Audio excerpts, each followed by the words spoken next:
حضرت ابو سعید خدری رضی اللہ تعالیٰ عنہ سے روایت ہے کہ انہوں نے کہا کہ رسول اللہ صلی اللہ علیہ وآلہ وسلم بقرہ عید یا عید الفطر میں عیدگاہ کی طرف نکلے تو عورتوں کے پاس سے آپ کا گزر ہوا۔ آپ صلی اللہ علیہ وآلہ وسلم نے ان عورتوں کو مخاطب کر کے فرمایا کہ اے عورتوں کی جماعت، تم لوگ صدقہ و خیرات کرو، کیونکہ مجھے دکھایا گیا ہے کہ تم دوزخ میں زیادہ جانے والی ہو، یعنی عورتیں زیادہ تر دوزخ میں داخل ہوں گی۔ ان عورتوں نے کہا کہ یا رسول اللہ، عورتیں کس وجہ سے دوزخ میں زیادہ تر داخل ہوں گی؟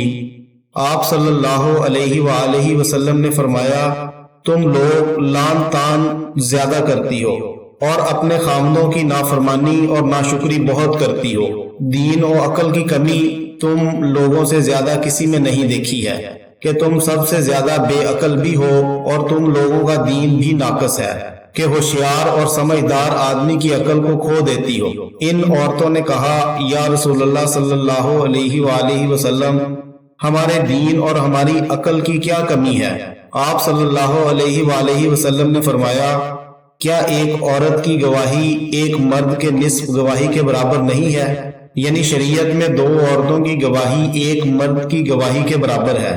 ان عورتوں نے کہا، ہاں ہے۔ آپ صلی اللہ علیہ وسلم نے فرمایا کہ یہ ان کی عقل کی کمی کی وجہ سے ہے۔ آپ صلی اللہ علیہ وسلم نے فرمایا، کیا جس وقت عورت ماہواری کی حالت میں ہوتی ہے تو نماز نہیں پڑھتی اور نہ روزہ رکھتی ہے؟ ان عورتوں نے کہا، ہاں ایسا ہی ہے۔